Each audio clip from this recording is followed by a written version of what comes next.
Good evening, ministers, students, parents and guests. Welcome back to another question and answer session hosted by St. Helena's Chevening Alumni.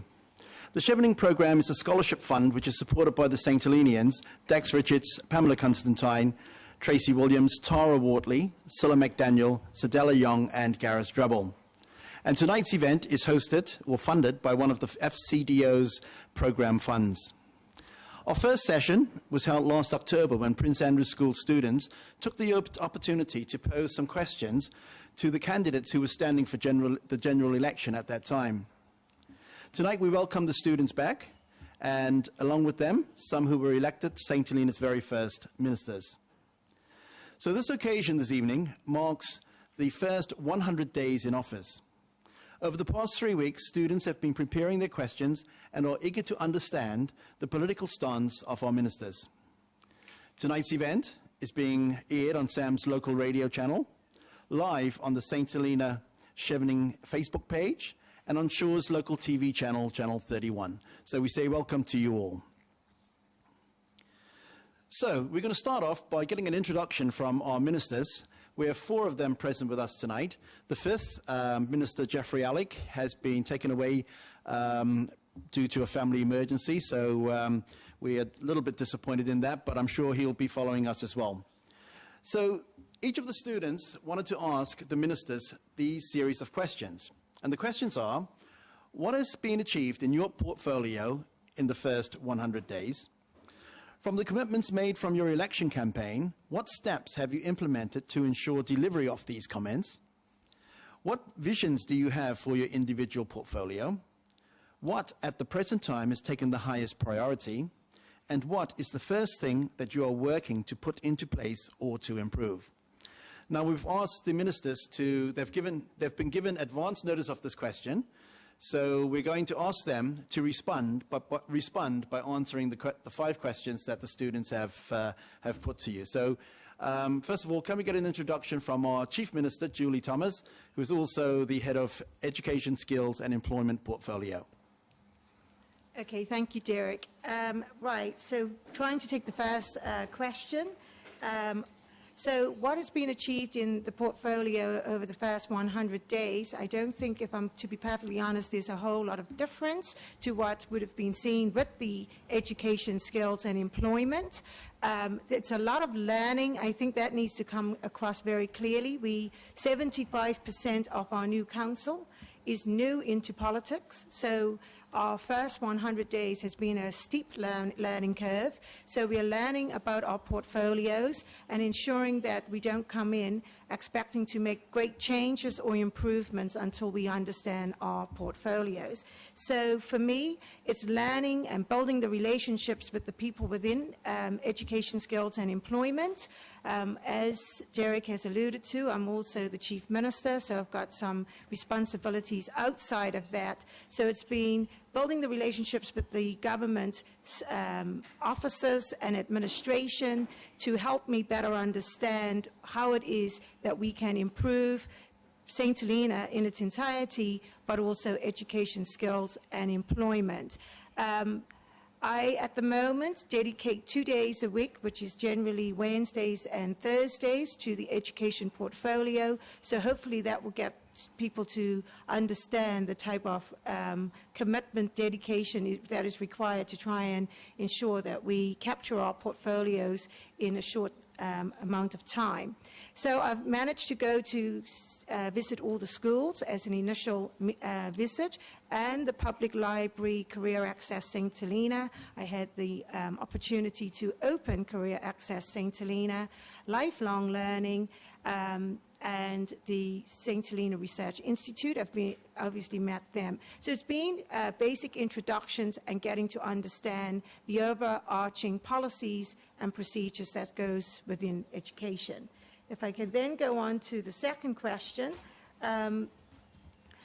So my commitments in my campaign, my election campaign, was very much about being an open government, a communicative government, and if anything I'm really proud of about our 100 days is that we as a council have tried all we can to ensure that we communicate to the community of St. Helena and that we've got open channels for the community to also feed back to us and to encourage our public sector, our government administration, everybody within, whereby they can communicate back to us. Because to take St. Helena forward, we need to have two-way communication.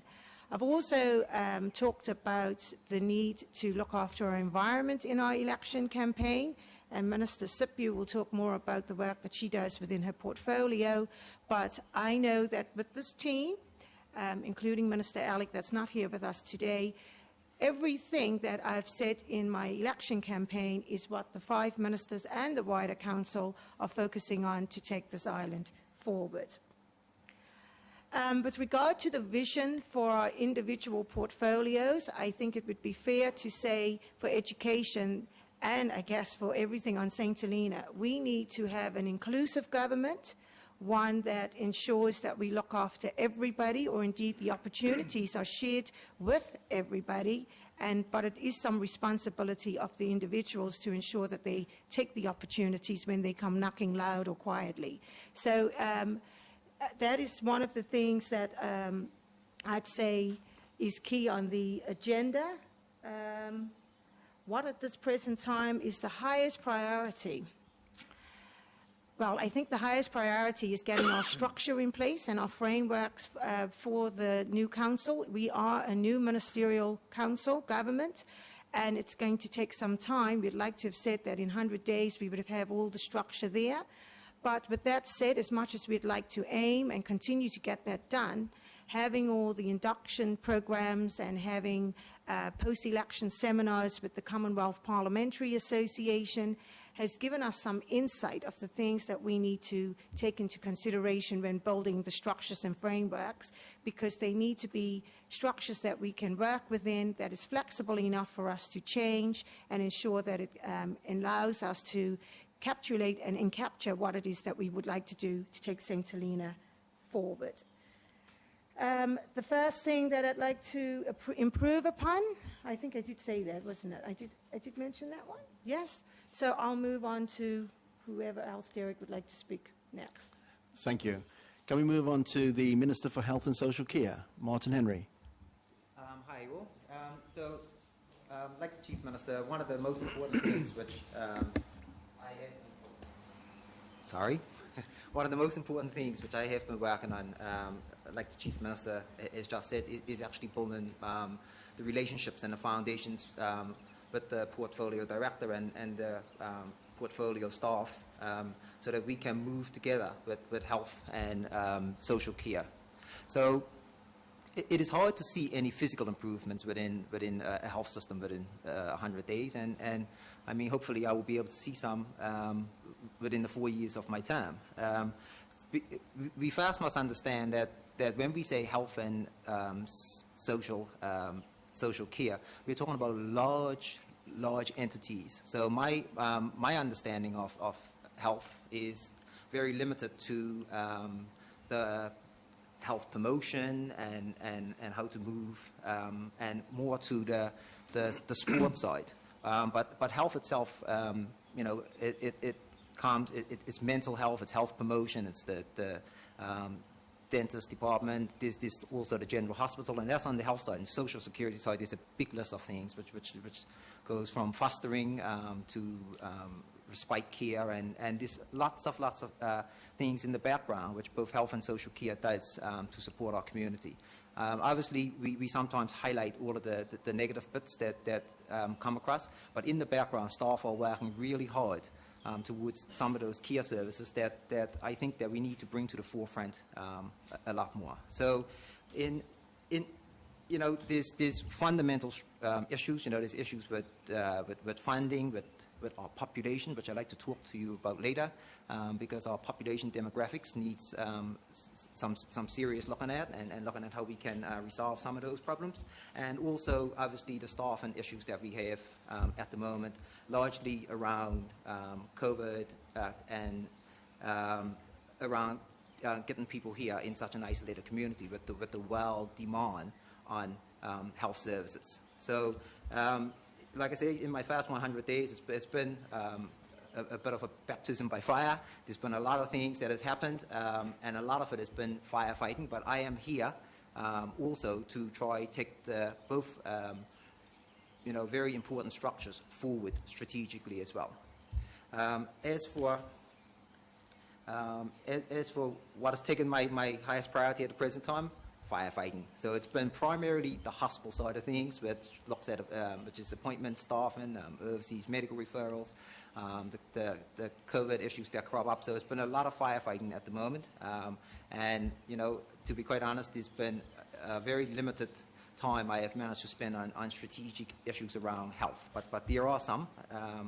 So the first thing which I'm starting to work on is our health promotion.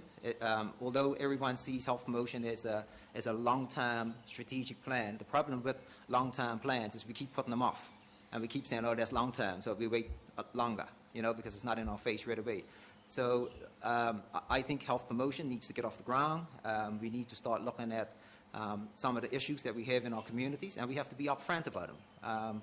And that's a start, by actually acknowledging some of the issues we have with both health and social care here on St. Helena. There's also issues around the overseas medical referrals, which is out for a tender pretty shortly, and we'll probably talk more about that at some stage. There's also a nursing review of the terms and conditions, which is going on at the moment, because we need to retain some of our key staff, and we need to also upskill some of our key staff here. If I just move on to the commitments from my campaign. So one of the things which I am quite interested in at the moment, and working with the portfolio director who initiated this, and I said a few things about it on the radio on my last interview, was what we call our joints, is our state of the nation. So in the UK, they do state of the nation reports pretty much for local counties, and then they do a larger one for the whole nation. And basically what it does is incorporate all of the different things. So for instance, out here we say, we go, what about the water quality? Is it causing issues? So let's test the water quality. Let's get it done. We talk about all of the things which contribute to what is the state of our nation in terms of health. And we've already got experts on board who are supporting us with finding the state, or helping us to find the state of our nation. We will then use that piece of work, such an important piece of work, to then move forward with all of my and the health directorates and social care strategic inputs. So it will be a foundation piece of work that we can build on to move forward, and it will be done by professionals. In terms of my vision, I've said my vision a couple of times, but my vision is to provide an updated and more robust health and social care system that acknowledges and focuses on holistic health. We need to start focusing on holistic health instead of just our physical health. We need to start looking a lot more at mental health. We can just start to examine right now what being stuck in our so-called fishbowl has done to us for the last 2 years. And to some degree, I think we've got a bit of fishbowl frenzy at the moment, but that's up for another discussion, I think, as well. Health needs to be a holistic approach, and we all need to become a part of it. We need to help each other with this. That vision goes on to more strategic stuff, like looking at becoming affiliated with a larger NHS trust to help us with all of our with some more of our needs. And finally, sorry, what was the final one? I helped you, Julie, but I can't find my final. Yeah.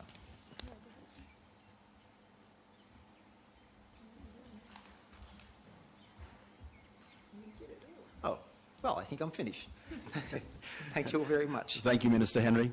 And just, I doubt whether you can speak a little bit higher, everybody, but they're having some difficulty in hearing us in the gallery at the back. So if we can, just try and speak up a little bit more. Can we have Minister of Treasury, Infrastructure and Sustainable Development, Minister Brooks? Thank you, Derek, and hello, everyone. So, what has been achieved in my portfolio the last 100 days? Well, my portfolio, as you're quite aware, is quite a huge portfolio. So I have to admit, I haven't spent as much time within each section of my portfolio as I would have liked. But I think just to focus on one thing that I think is very important, and I think Chief Minister touched on this, is about building relationships. So building relationships and trust within my portfolio and also within government and the wider community, because, you know, the people that voted for me or not voted for me, I'm still here as a minister. So I have to also now, play a role in supporting those people as well.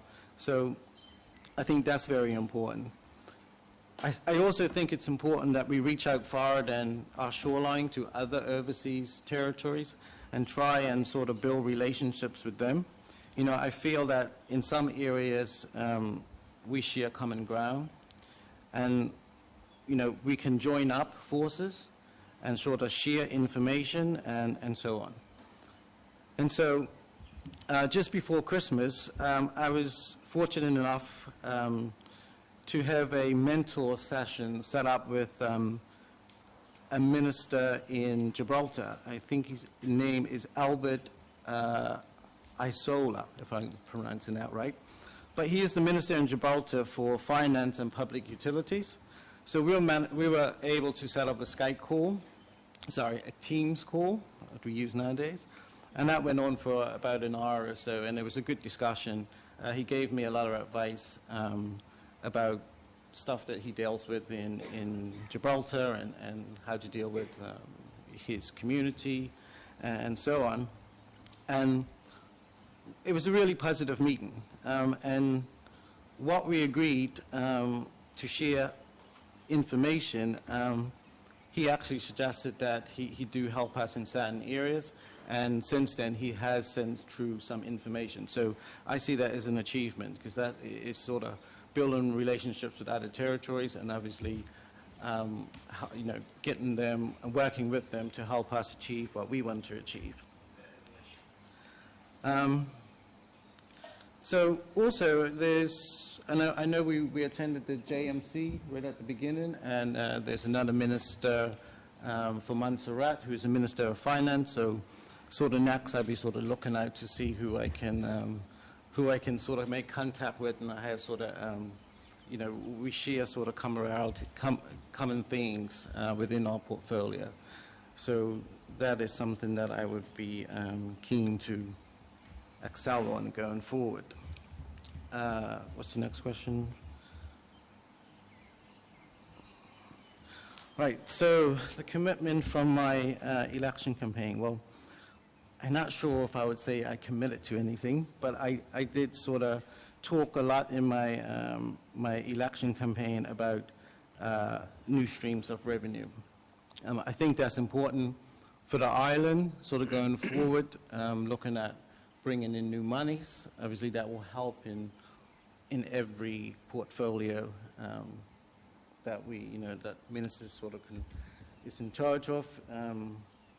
For instance, in our health, if we had extra money, obviously we could put more money into health. So that is, for me, one of the main priorities within my vision, and also, what I'm doing within my portfolio.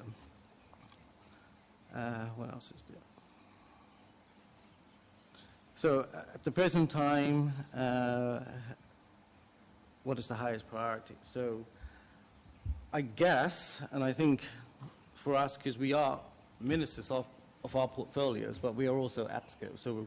So in a way, we're responsible for everything. And so I think my main portfolio would be Martin's portfolio, and that is health. My main priority or highest priority would be Martin's portfolio, and that is health. So we would try from our portfolio to do everything we can to assist, and that, of course, is looking at new streams of revenue. But as a government, I think we all recognize that health is in a pretty bad state at the moment, and we need to sort of focus our resources on health to try and bring that up a little bit to a better standard. couldn't say it much better. Stanley. What was the first thing? Okay, so what is the first thing that you're working on? So I think, again, as like I said, as part of my campaign, it was about looking at new forms of sort of revenue. So looking at niche opportunities to attract and facilitate new streams of revenue. So one of the areas that we are looking at for new streams of revenue is through our companies register. So we, I don't know if you read any of my manifesto, but I did talk a lot about new streams of revenue, about blockchain technology. So looking at new forms of technology in that. So we have made contact with a specialist consultancy company to look at the blockchain sphere and what niche opportunities they think that we could tap into to make new streams of revenue. And so one of them is smart contracts, and that was sort of also in my manifesto. So I've carried that through with the help of my portfolio, my sustainable development team, and we've now completed, or the consultancy company has completed a feasible study and has identified some niche opportunities. So we'll be very keen on moving forward with that.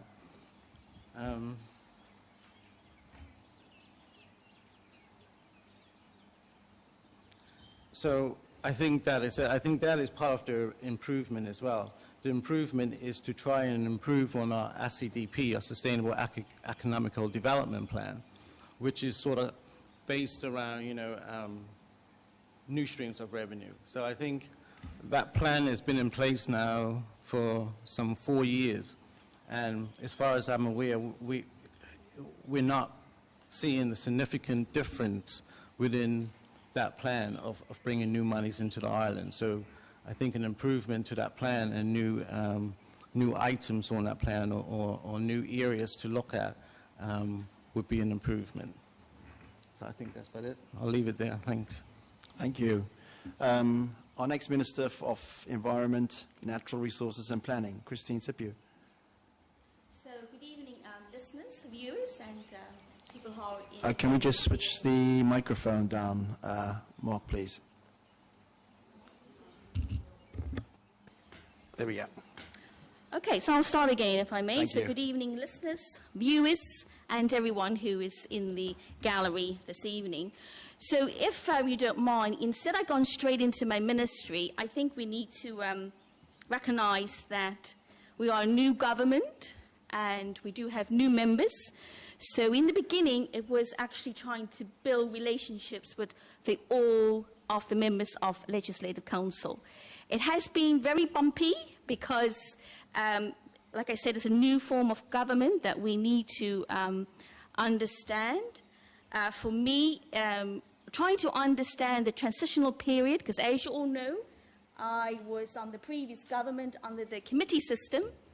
So trying to gauge and understand in going into a completely new era. So it has been quite bumpy. But I feel that we do have a new team, and I know the backbenchers are here this evening to support us.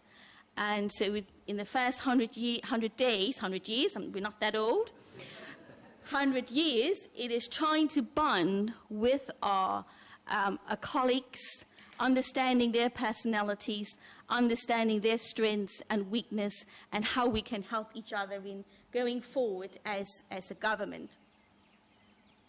So as for me, as a Minister of Environmental and Natural Resources and Planning, I would say I've been starved green. And the reason why I say I'm starved green is because I don't know a lot about land planning and building control, forestry, fisheries, the environment, biosecurity, and agriculture. So my ministry covers quite a wide range. So I'm like a sponge at the moment, trying to absorb all that information. And that information is overload. And sometimes it is like wind shear, because it just goes right over my head. So I hope that you can appreciate this evening, even with our listeners and viewers, that it has been a bumpy ride, we have been trying to deal with trying to get to grips of our new form of government, building relationships with our members of Legislative Council, still trying to find a balance in meeting the demands of our constituents. So although we have reps within each district, there are constituents who still contact us directly. So for me in my ministry is that, like Minister Brooks mentioned, we had a lot of training, and we haven't been in the ministry as much as we would have liked, because they're all corporate business of government that we need to deal with. But for me, what I've been trying to do, and as I said, my ministry covers quite a wide range. I've been trying to get out in the field and talk directly to the staff, because they are key to me in my performance. They're the ones who got the experience and the skills, because I need to be mindful that I am staff green.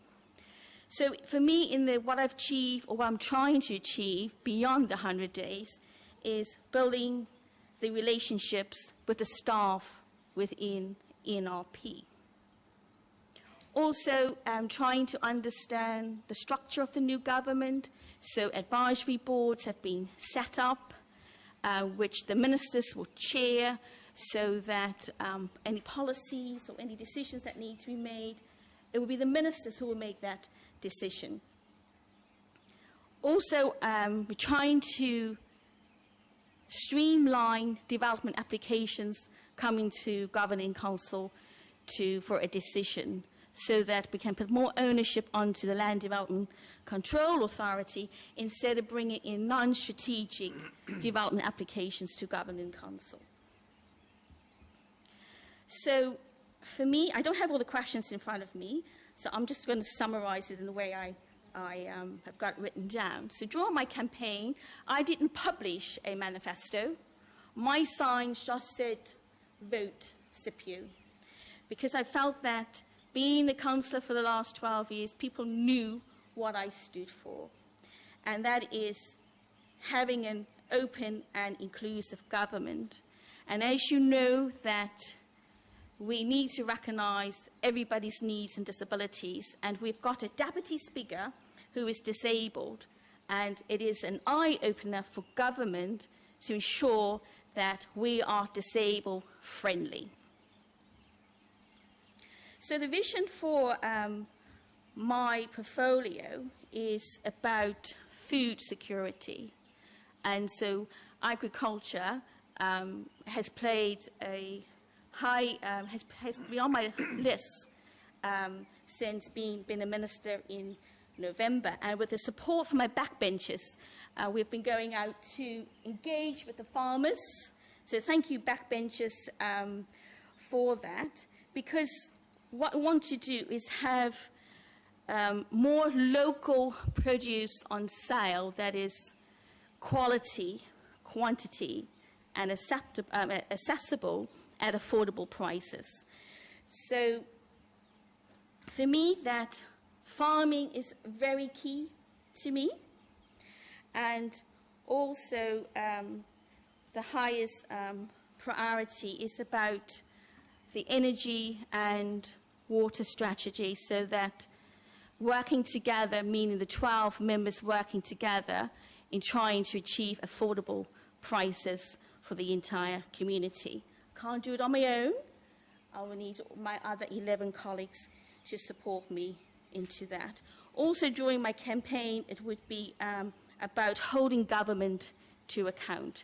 So by having these ministers now, I hope that the people and you as students will hold us to account. Another priority for me will be the how we deal with invasive species. So it all comes back to agriculture. How we manage and control our land so there's a use in a more productive way. So I guess I gave you a summary. I hope that that covers all the questions that you had raised.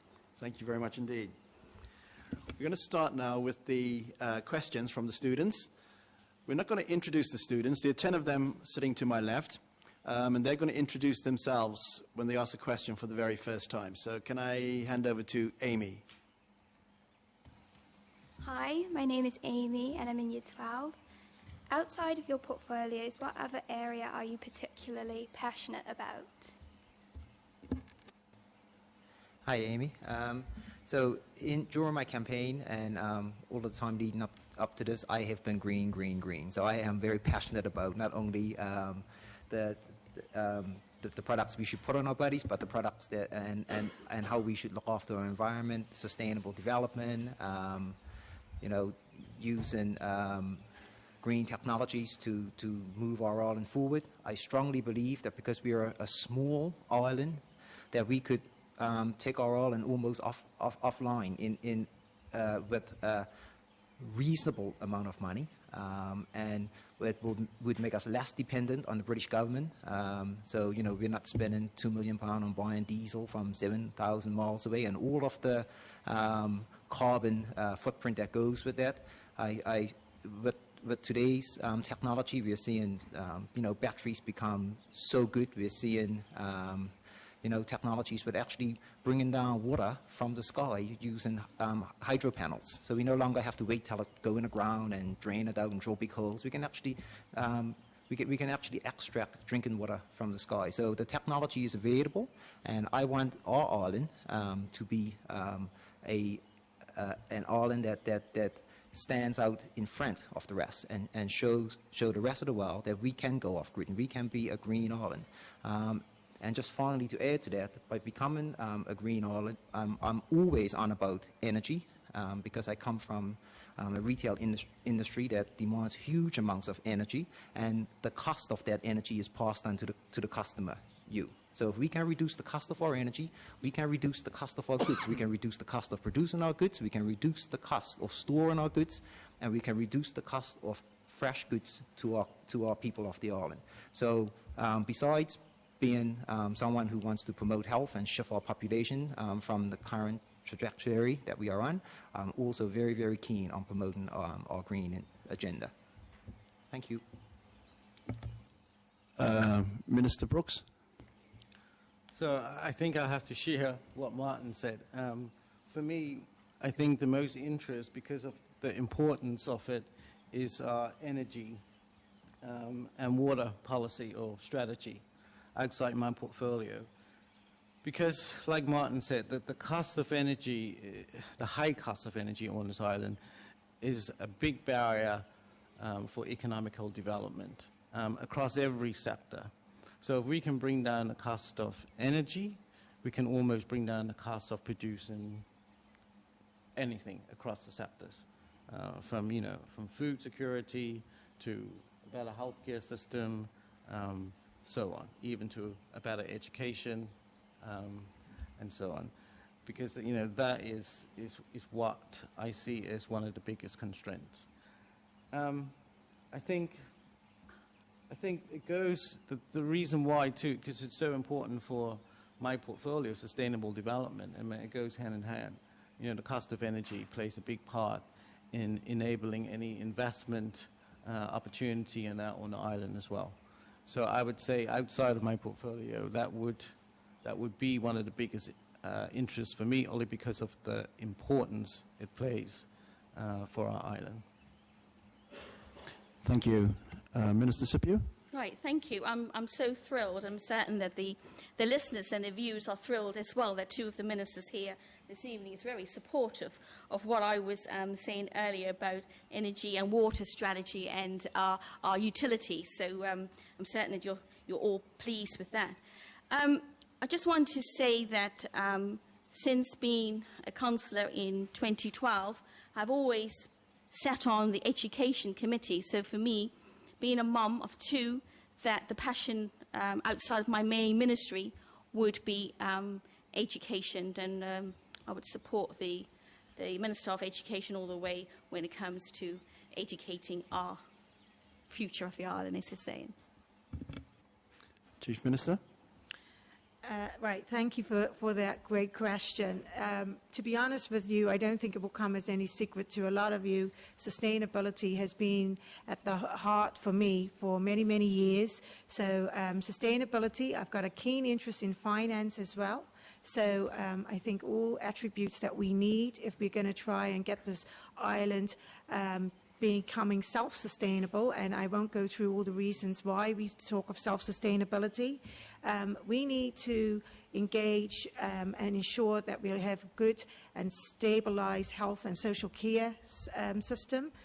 Christine's portfolio is key in doing that because she has our natural resources that we've got quite a lot of here on St. Helena, and what we need to do more to promote when going forward, especially when we talk about the blue and green agendas. On top of that, I have a keen interest in people. Communication and understanding and valuing our people stands very high on my priority list. But just to give you a flavour of how this ministry works, and indeed soon, obviously we've been talking about the vision way back in November, actually, when we made some interventions in joint ministerial conference. So it's no secret to where this government would like to head. Backbenchers know of that theme as well, but in between CPAs last week and again this week, we're really desperate to get our vision out there. So I'm going to share with you an overall kind of catchy phrase that we're going forward with in draft form, I may add, at this stage, because we need to share it with backbenchers. We're meeting with the private sector tomorrow evening, so we'll be getting their input as well to ensure that this is all encompassing. But if I share that with you now, you'll probably see how the whole 5 ministers come together in putting our vision together. So at the moment, it says our vision focuses on sustainability, being one of the key words, whereby we seize the opportunity, looking down towards Minister Brooks, to meet the needs of the present and progress without compromising the ability of future generations to meet their needs. So that will give you an insight of how we see our government going forward. Thank you. Yeah. So now we get to the nitty-gritties of it all. But before we do, the owner of a public service announcement. Look at this. Car registered number 4214, who's in the hall here. You've left your lights on. That's 4214. Okay. So the students, we move on to the students, and our next question is going to be asked by Brooke. Brooke, you can nominate the minister who you would like to answer the question, or if it's a general question, a minister, if would like to pick it up, then you do so. Over to you. My name is Brooke. I'm in year 12. Can you, Martin, answer this, please? The current 10-day quarantine goes up to the end of March, and we understand that we'll be reviewing this in February. What considerations will influence whether the quarantine period will be reduced? So, Brooke, I think it's only right that I start with some of this, but I think the rest of us will contribute to it. As you've just probably heard, all over the media last week, we were pushing out for what was a VVIP trip that we wanted to come to St. Helena. Not going to go into all the details because we went on over and over last week about it.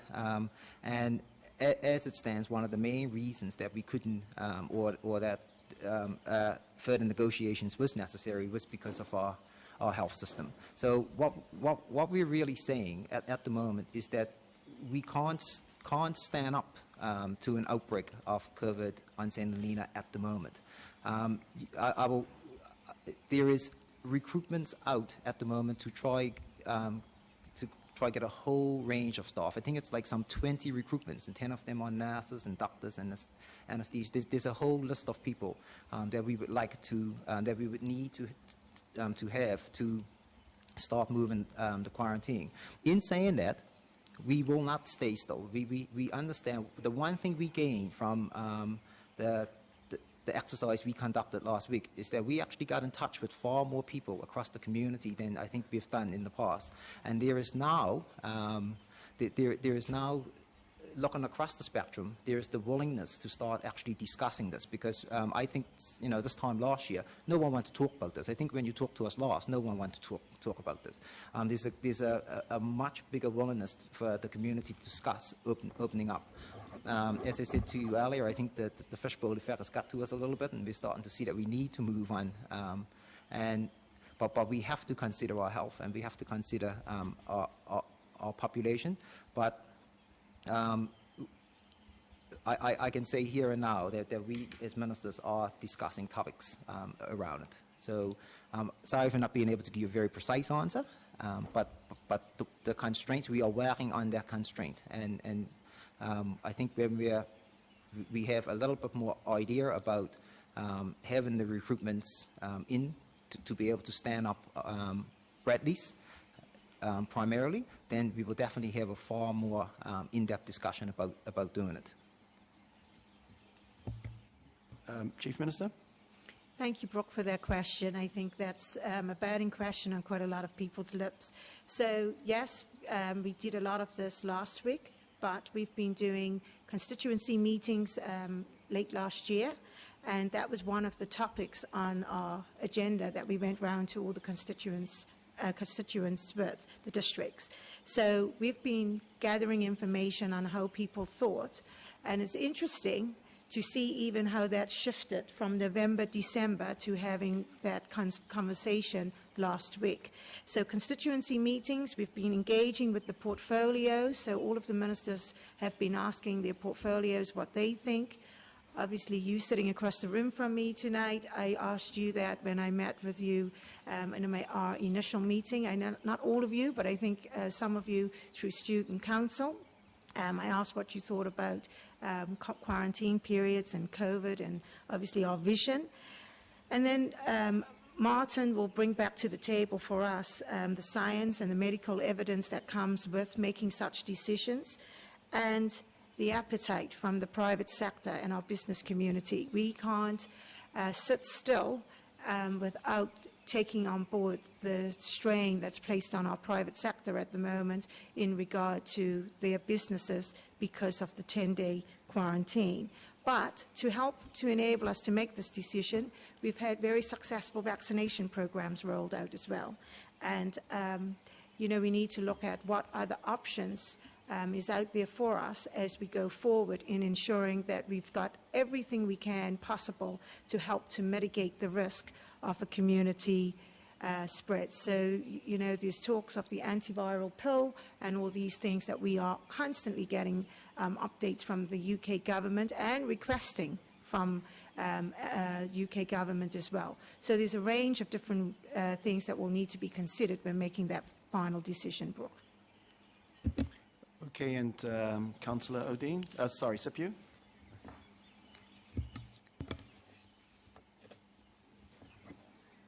So thank you. So I think we also need to be confident that we have all the resources in place to be able to deal with an outbreak in a community. So for instance, I'm certain you've heard about the oxygen plant. It's still not in operational yet. There's been some delays in that. The Minister of Health talked about staffing, so we need to ensure we have adequate staff to deal with that. We also need to have protocols in place, an action plan, so that everybody knows what to do at what time if an outbreak had to take place. So for me, we need to be confident that we got everything in place to deal with an outbreak before we reduce the quarantine. Thank you. Minister Brooks? Hi, Brooke. Could you just repeat the question? I didn't quite hear all of it.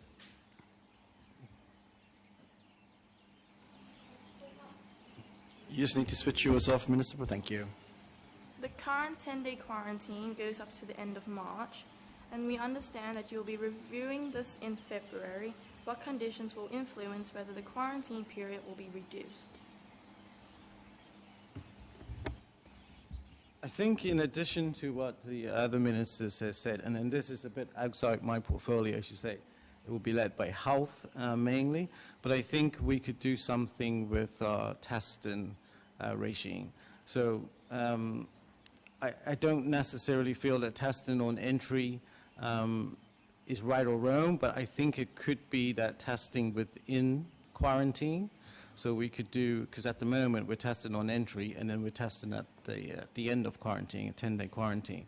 But we're not gathering any data between those periods. So I think, you know, even if you leave out the testing on entry, but test within the quarantine, I think you're more likely to pick up when people are showing symptoms of, bear in mind that they've been tested 72 hours before arriving here. I think by testing and quarantine, you'd then be able to pick up, get more data on when the symptoms are showing up, if there is any at all. And then you could probably look at reducing the quarantine, to reflect some of that data. But right at the moment, we ain't capturing any of that data. Thank you. Do we have any supplementary questions? Jamie? Brooke? What needs to be done to shorten these time intervals between our testing, like you said? Like you want to shorten the intervals between the times that you want to test these people for COVID so that you know when they have it, you can catch it earlier? So what needs to be done so that you can make sure that you can allow these intervals, these shortened intervals? Minister Henry? Brooke, I mean, you're answering the question yourself. So we have to actually just test at those intervals. So I think what Mark is coming, what is saying, that we have been discussing this around the table as well, and we have been discussing, do we actually trial this while we still have a 10-day period on to actually see, at what stage we are picking up COVID, if any do come. So the idea though of testing 100 people, who comes on a flight, at day 3 and day 5, these are logistical issues as well when that we are trying to perform, like I said earlier, with loads of staff members down from the health service. So the one thing, and I don't want to make this an obstacle, but this is for real. We are 20 members down in the health service, and half of them are frontline nurses, and the next half of them are the people who manage the system. We don't have a health director. From next week, we won't have a chief medical officer. We don't have an anaesthetist. We have one surgeon down. They are critical roles. So as much as I would like to sit here today and say, we are really moving forward and we really want this to happen. These are critical roles that have been out for recruitment now for the last 6 months or so, and that we are finding very difficult to attract people to. And we are changing the parameters. For instance, in some cases they have been, they've lifted the role so to increase the pay packages. They've spread the net to try and recruit from different areas. So these are genuine issues that we are faced today. I do have a plan B, but it's a pie-in-the-sky plan B, and that's to be able to have a stand-up a stand-up flight that would come here in case if we have a COVID outbreak. I've reviewed all of the data that people have, and again, this is just my plan, that all of the data that people have put forward to us, and all of the things that would allow us to open up. And what we could do there is actually, work with the FCDO so that we would have a medical flight that would come here on outbreak that could bring all these, rather than having the resources on the island just waiting on COVID to break out, why not have the resources available if it does? So there is all of these discussions that I would like to have, and my portfolio director probably going to kick me now because we're not even discussed this properly yet. But we have to start looking at out of the box actions to be able to move forward with this island. Because, like I said to you earlier, I am seriously concerned about the demographics of this island right now. I am seriously concerned about the amount of young people we are losing at an alarming rate. And that has to come into the picture as well. We can't continue just to be talking about physical health. We have to start talking about people's mental health and what it is doing to this population of people. So it is a bigger picture that we have to start to address when we start to look at some of these decisions. Thank you. Sorry, Minister Brooks, we're just trying to limit it to one response to the supplementaries. Do we have any more supplementaries to that question? Jamie? My name is Jamie. I'm a Year 12 student. Following the booster vaccines, how else will you ensure St. Helena's safety from the coronavirus? And how do you plan to implement these safety methods? Minister Brooks? I think it's a sort of a tough question because you're sort of asking something that, how we move forward with our sort of regulations and quarantine. And that's the discussion that we're having now and debating about it and trying to find answers to something that is a quite contentious sort of subject. I think the testing regime is probably one of the ways that we can move forward. In my opinion, I also think that, like I said, like Martin said, we need to have our health service in order first too. So that would be probably the options that we have to look at first. Thank you. Zach? My name is Zach Berger. I'm a year 13 student. Chemo patients will be at high risk if an outbreak were to occur or if the quarantine period was reduced or eliminated. What is an alternative or separate place where chemo patients can have their treatment without the risk of being infected? Minister Henry? Zach, I won't lie to you. I've actually not looked at some of that stuff yet, so it would be wrong of me to make suggestions that we haven't even discussed. But first and foremost, if we do get an outbreak, we would want to try to keep that away from the general hospital. We have the oncology facilities to deal with chemo patients. There's also like Julie mentioned earlier, there's the antiviral pill, which seems to be quite effective with helping people with further complications to their health or other conditions. So there are a number of things that we could look at to support that. But right now, we haven't went that far into detail with that support. Thank you. Can we move on to the next question? Amy? In the early announcements of the VVIPs, it was said that ministers want to make the decision with the public. Some feel that you were asking the public to help decide, but you were voted to make the decision on behalf of the public. Chief Minister? Thank you, Amy. I think we've heard a few people say that also, but I have to say what's come back to us is that the majority of the community really embrace the opportunity to be part of that. Not once did we need or say that we wanted them to make the decision. We are quite capable and we understand when we took on the roles as ministers that the decision, any decision really, would sit with us.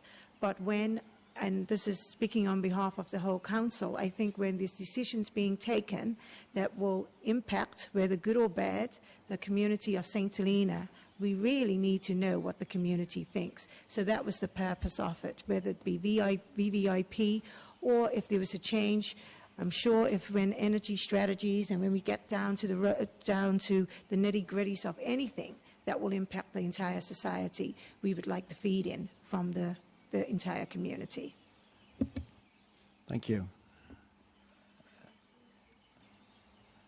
Jade? Oh, sorry. Okay, just one moment, Jade. Minister Henry? Sorry, I was just going to add to Amy's question earlier, and it is just a statement really, because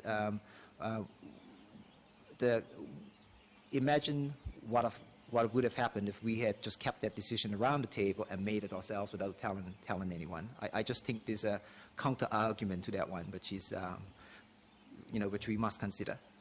Thank you. Jade? My name is Jade. I'm in Year 12. The public aren't aware of all the same information that ministers have. What if during a consultation like this recent topic, the response from the public is not in the best long-term interests of St. Helena? Can you repeat that, Jade? The public aren't aware of all the same information that ministers have. What if during a consultation like this recent topic, the response from the public is not in the best long-term interests of St. Helena? Chief Minister? I think I mentioned that when I was asked by the radio, actually the radio stations, they asked if it would be all to do with the feedback we got from the community. And I think I remember saying this in the public meeting as well. We need to strike a balance, so it's not always just about what the community says. You are correct. We do get more information. With regards to this topic, though, we put out as much information as we possibly could. With regards to the remit of the visit, we haven't provided the names of the people, but I don't think that would have taken any different decision with regards to helping the community to understand the trip that was planned. But what we do is listen to the community, we look at the information, and indeed we take decisions that is in the best interest of St. Helena, we have to, because we need to understand if we take a decision, well, if it is something that impacts negatively on the island, that's more of an outcry and a fallout for us as a new council than it would be if we took an unpopular decision. But if we explained why we did it, I think then the community would better understand. Hannah? Do you see this form of consultation forming part of your decision-making process moving forward? I kind of, so basically I think what I said before is very much the same. So what I said was if it impacts the entire island, if it's something that's going to impact everybody's life, then yes, I think consultation would be. If it's something that is much smaller and is going to impact a specific sector, it might not be wider consultation, for instance. And then again, if it's commercial, a commercial sector, then yes, then that wouldn't probably come out to the general community. Hannah? The reason we have asked this question is because the cancelling of the UK Titan flights and restarting of Airlink. Why was this topic not discussed with the public? Minister Brooks? You're right. It wasn't discussed with the public, but it was talked about a lot in our constituency meetings.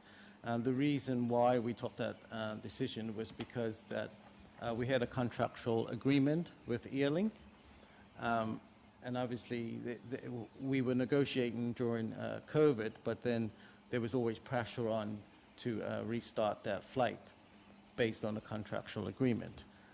Titan was also booked on an ad hoc sort of basis, so we were sort of booking Titan, on an as needs basis. So it was also costing us quite a lot of money. The Titan flights was only sort of viable when they were completely full.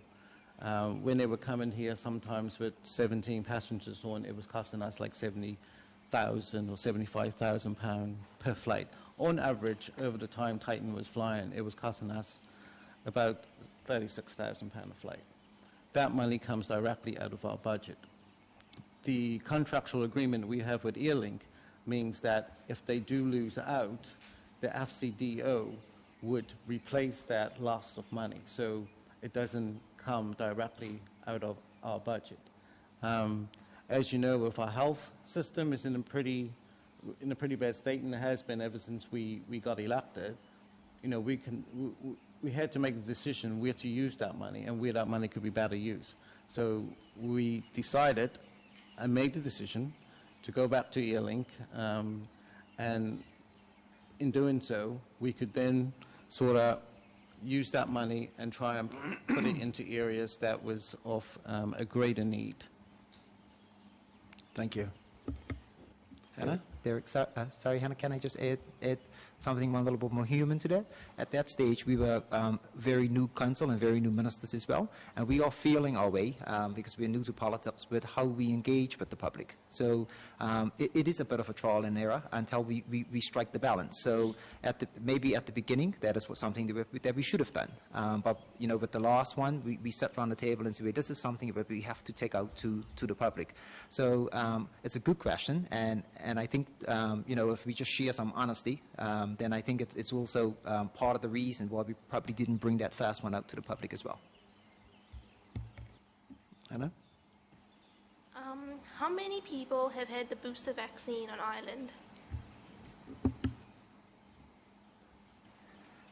Sorry, Hannah, I not got the stats on me, but the last, it was over 2,000. And that was today. We had stats today. Sorry, I just didn't bring it with me. But the numbers are well above 70% now or in that region.